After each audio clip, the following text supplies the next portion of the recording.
বলছে, বাবা আমাকে একটু নিয়ে যাবে। কোথায়? হাটে।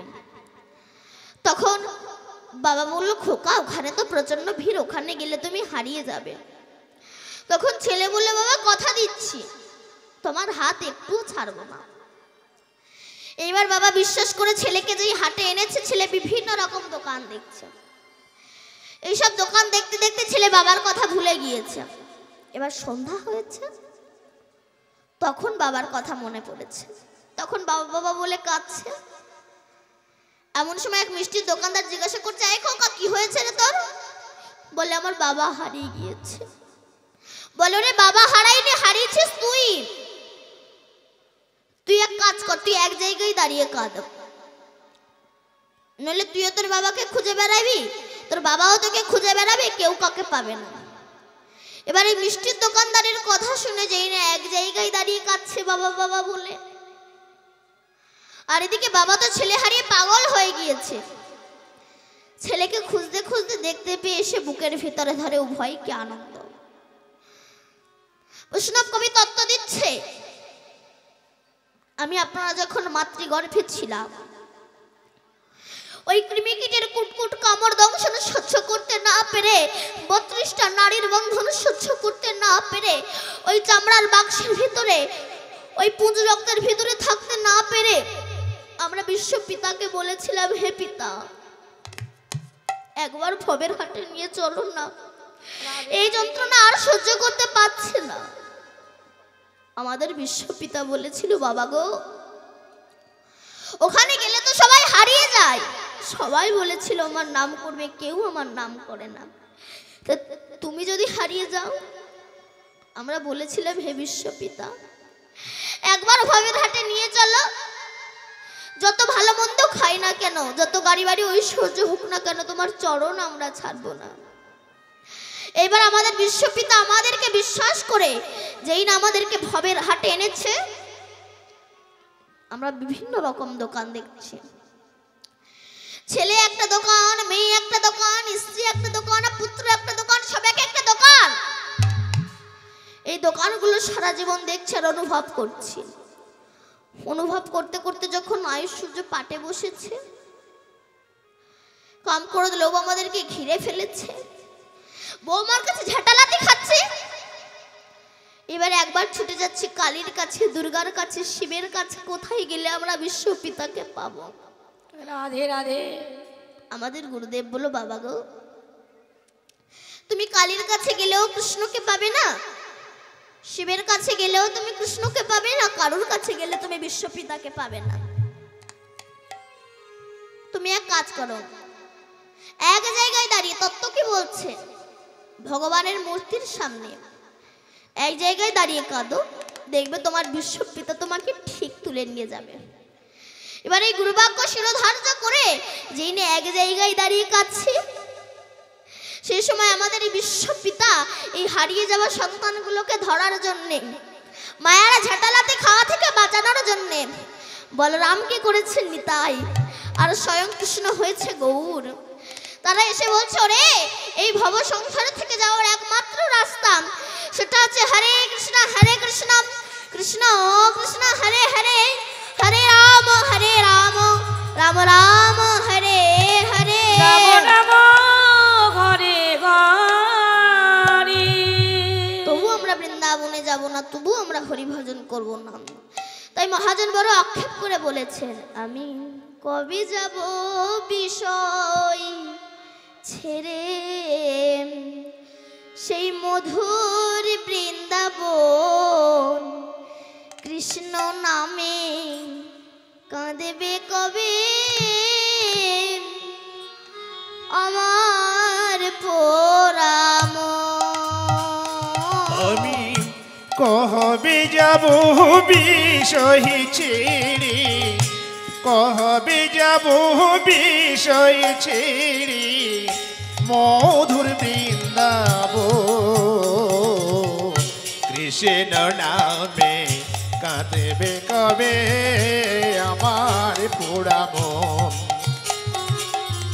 কৃষ্ণ নামে কাঁদবে কবে আমার পোড়া মন। কবে যাব বিষয় ছেড়ে দয়াময় কবে যাব বিষয় ছেড়ে মধুর বৃন্দাবন কৃষ্ণ নামে কাঁদিবে কবে আমার পোড়াব কৃষ্ণ নামে কাঁদিবে কবে আমার পোড়াব কৃষ্ণ নামে নামা বলি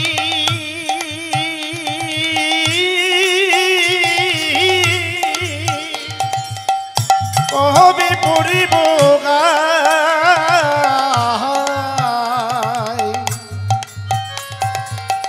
কবে আমি প্রাণ জুড়াবো কে মথুরায় কৃষ্ণ নামে দয়াময় নামা বলি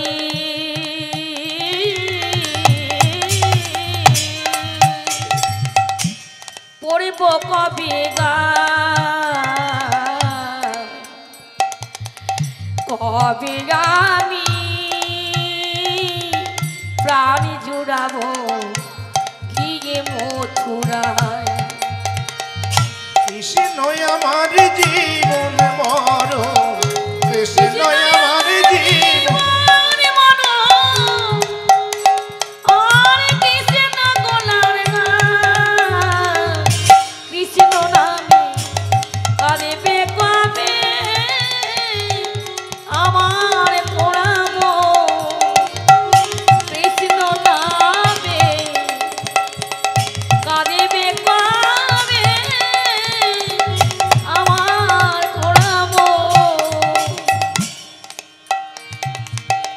কৃষ্ণ আমার কালো সোনা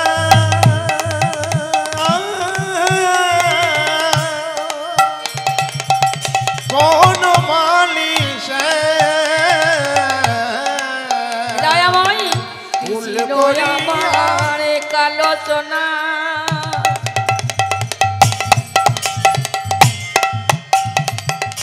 বনমালিসা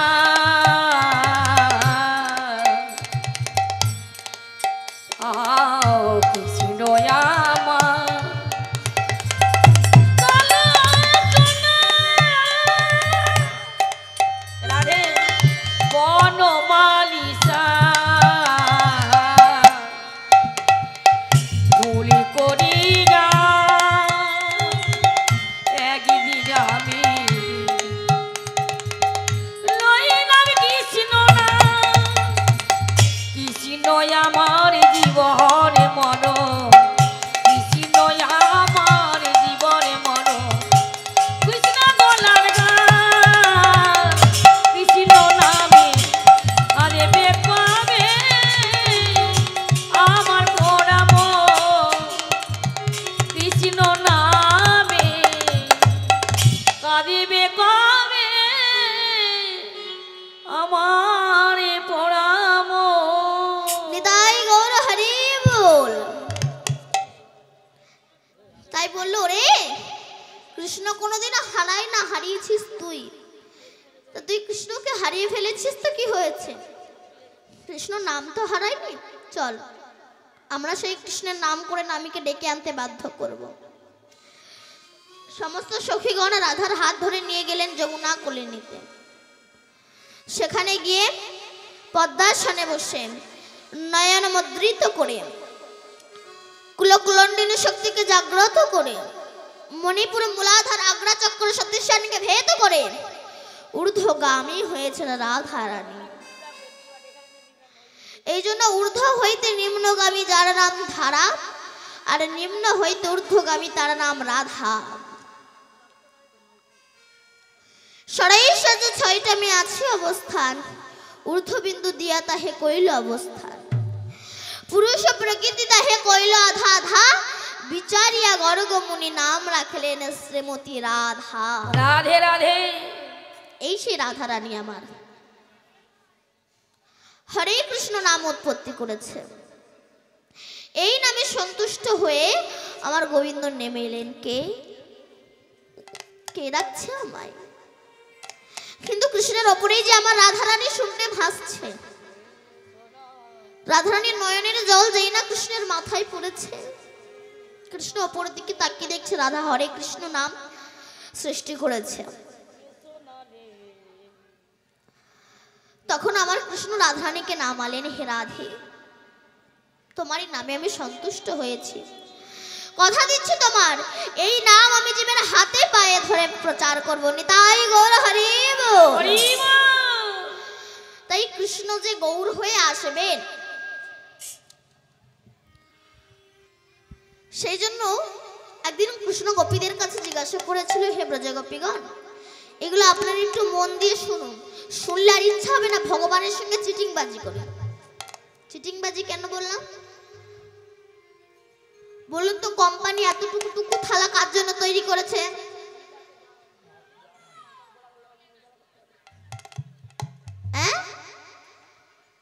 হ্যাঁ, ঠাকুরের জন্য। আর জামাইয়ের থালা এত বড়।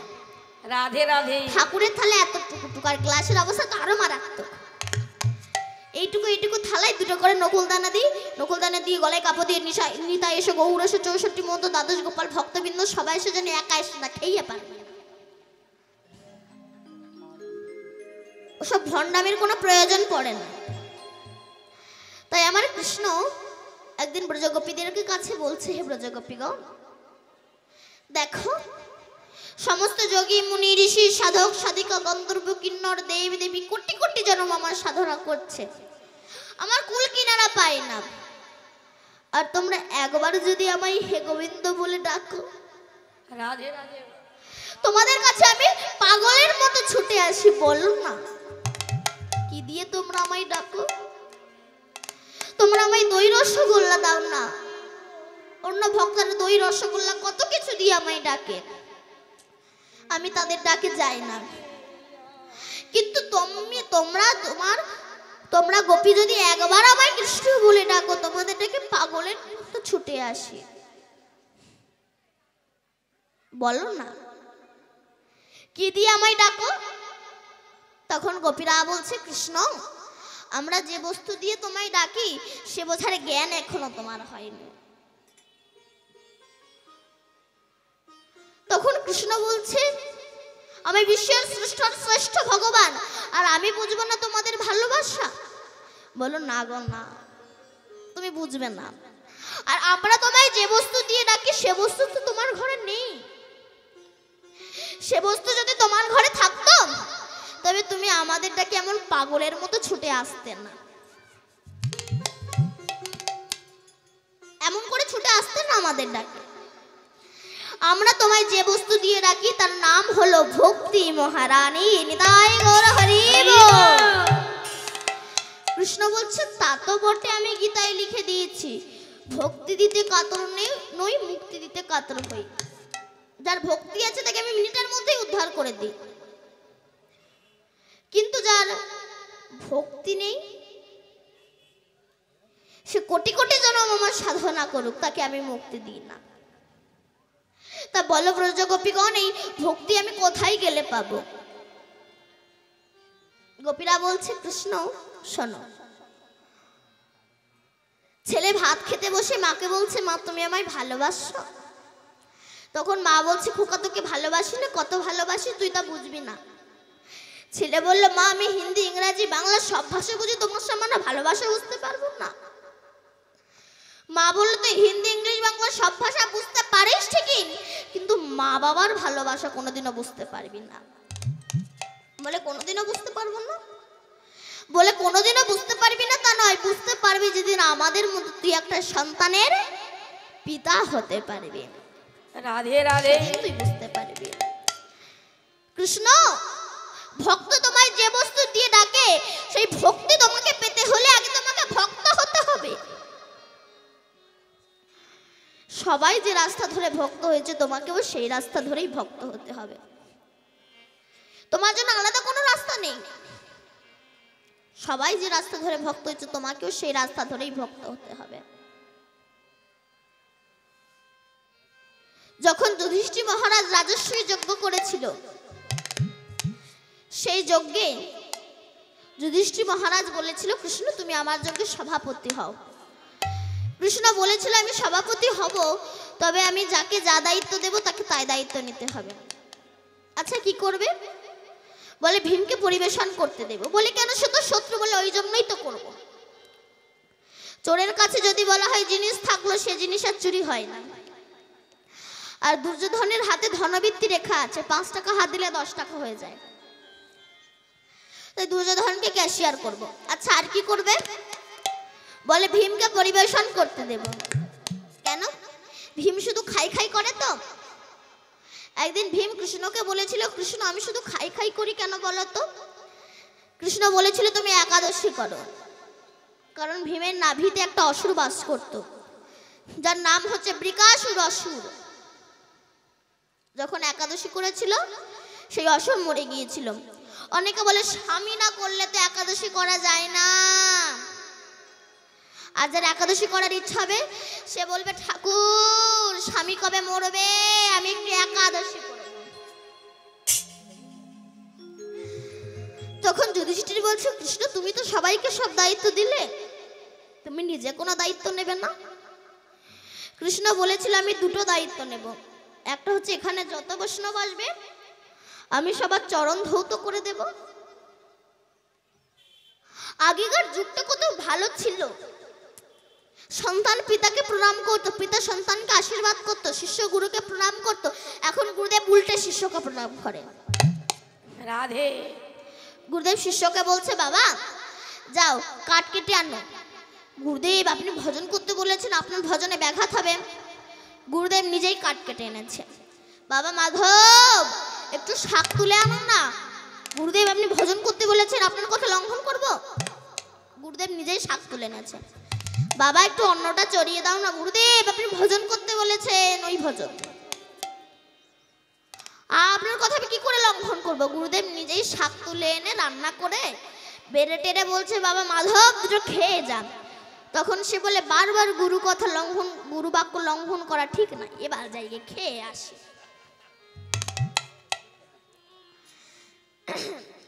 কৃষ্ণ বলে, আমি এমন 2টো ভার গ্রহণ করব, সেটা সচরাচর কেউ নিতে চাই না। কি? একটা হচ্ছে এখানে যত বৈষ্ণব আসবে আমি সবার চরণ ধৌত করে দেব। আর একটা হচ্ছে এখানে যত বৈষ্ণব খেয়ে উঠে চলে যাবে, সেই সকল বৈষ্ণবের ওই এঁটো থালা আমি নিজে মাথায় করে নিয়ে নর্দমায় ফেলে দেব। কেন? যখন আমি ওই বৈষ্ণবের এঁটো থালা আমি নিজে মাথায় করে নেব, ওই বৈষ্ণবের এঁটো রস যদি আমার মাথায় পড়ে, আমার ভক্তির উদয় হবে। তাই এখানে যত বৈষ্ণব আসবে আমি সবার ওই এঁটো থালা নিজে মাথায় করে নিয়ে নর্দমায় ফেলে দেব। তাই গৌর হরি বল। তাই গোপীরা বলল, কৃষ্ণ সবাই যে রাস্তা ধরে ভক্ত হচ্ছে, তোমাকেও সেই রাস্তা ধরেই ভক্ত হতে হবে। বৈষ্ণবের চরণ ধুলো তোমাকে মাথায় মাখতে হবে। কৃষ্ণ বলল, আমি যদি ভক্তের চরণ ধুলো মাথায় মাখি, তাহলে তাকে তো নরকগামী হতে হবে। তখন তিনি কি করেছিলেন? ননার বামঙ্গ থেকে ওই যে লাদিনীর শক্তি শ্রীমতী রাধারানীকে সৃষ্টি করেছিলেন। তার চরণ ধুলা যেই না অঙ্গে মাখলেন, কালো বর্ণ আমার সোনার বর্ণ হয়ে গেল।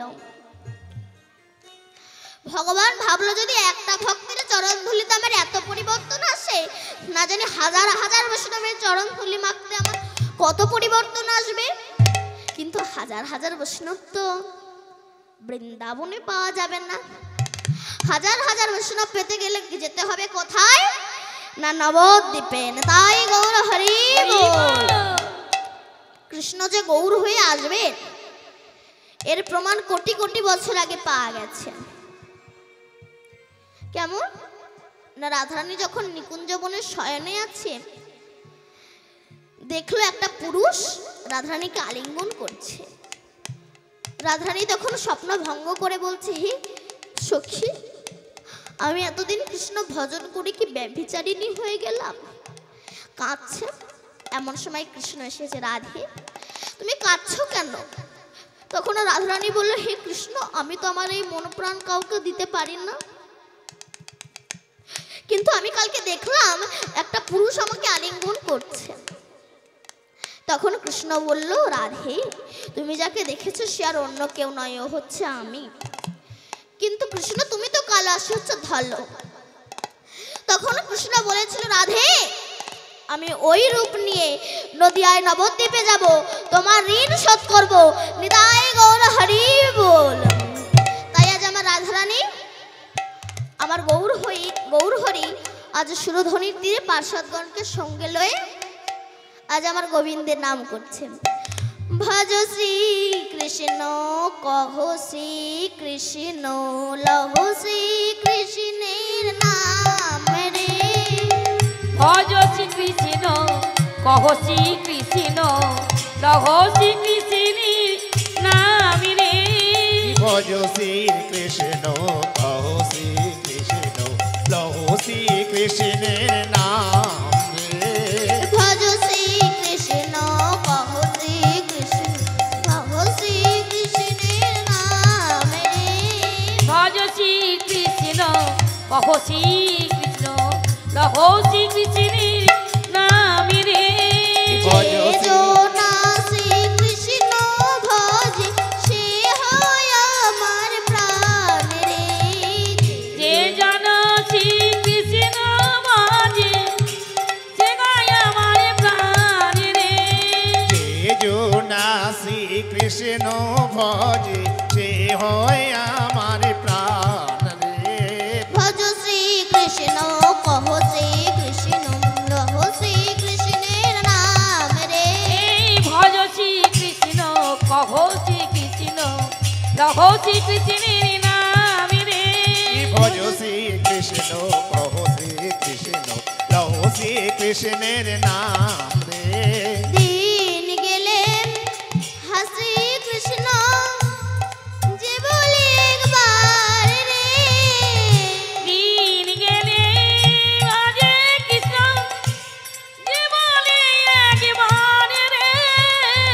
দিন গেলে হাসি কৃষ্ণ, যে বলে একবার রে।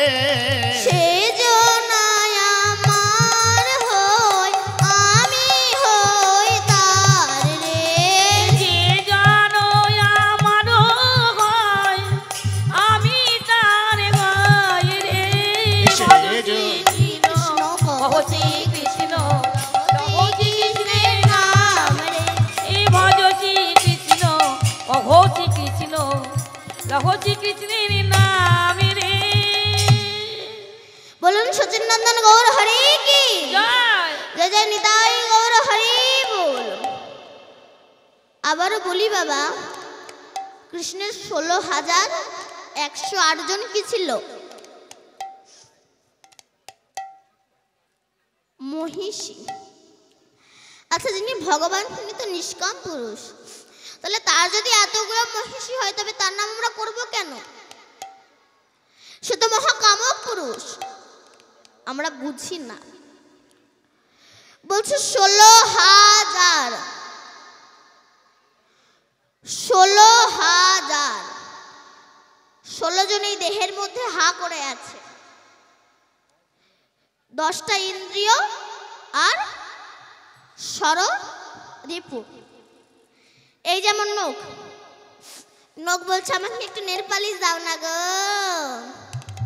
ঠোঁট বলছে আমাকে একটু লিপস্টিক দাও না গো। চুল বলে আমাকে একটু গোদরেজ দাও না গো। তাহলে সমস্ত ইন্দ্রিয় হা করে আছে। ভেতরে চলে যান। কাম ইন্দ্রিয় বলছে আমি একটা ভালো পুরুষ ধরবো। পুরুষ বলে আমি একটা ভালো স্ত্রী ধরবো। লোভ ইন্দ্রিয় একাদশী তো মুরগির ঠ্যাং চেবাচ্ছি। অনেকে বলে বাবা প্রতিদিন তো মাছ মাংস খাচ্ছে, অন্তত একাদশী অমাবস্যা পূর্ণিমার দিন খাস না। তখন সে কি বলে জানেন? আপনি বেশি জানেন। আত্মা ভগবান, আত্মা যা চাই গিলে যাও তাই। কেন? আপনি কি আত্মার দাস? আত্মা যা চাইবে আপনাকে তাই খেতে হবে? ধরো রাস্তা দিয়ে যাচ্ছে, কোনো ভালো পুরুষ কোনো মহিলাকে দেখেছে, আত্মা বলছে একটু গিয়ে জড়িয়ে ধর। গিয়ে জড়িয়ে ধরবেন, আর পাবলিক যখন ধোলাই দেবে বলবে মেরো না, আত্মা ভগবান চেয়েছে তাই জড়িয়ে ধরেছে। এই যে আমরা তিলক মালা করি, অনেকে বলে মন যদি ঠিক থাকে ওসব তিলক মালা করার দরকার হয় না। তোমাদের মনে যদি এতই বিশ্বাস থাকে, কাল সকাল 10টার সময় আপনার যা আছে আংটি হার চুড়ি পরে শুধু পোশাকটা পরবেন না, না পরে হাই রোডে গিয়ে ঘুরে বেড়াবেন। আর লোকে যদি বলে এই তুই পোশাক পরিস না কেন, তখন আপনি বলবেন মন যদি ঠিক থাকে ওসব পোশাক পরার দরকার হয় না, মনেই পোশাক পরিয়ে দেয়। হবে না। এই হচ্ছে কৃষ্ণের 16,000 মহিষের 100 অর্জনকে। জপের মালার মধ্যে 100 জন হচ্ছে নামী, 8 জন হচ্ছে অষ্টসখী বা অষ্টবস্য। এই হচ্ছে কৃষ্ণের 16,108 জন স্ত্রী। নারদ একদিন দুর্গার কাছে গিয়ে কৃষ্ণের কাছে গিয়েছে, কৃষ্ণ ও কৃষ্ণ। কৃষ্ণ বলছে নারদ এসে এসে বসো। তা কি জন্য এসেছো বলো? তখন নারদ বলে কৃষ্ণ তোমার তো 16,108 জন বউ, তা আমাকে 2-4টে বউ ধার দাও। নারদ বলে তুমি বউ নিয়ে কি করবে?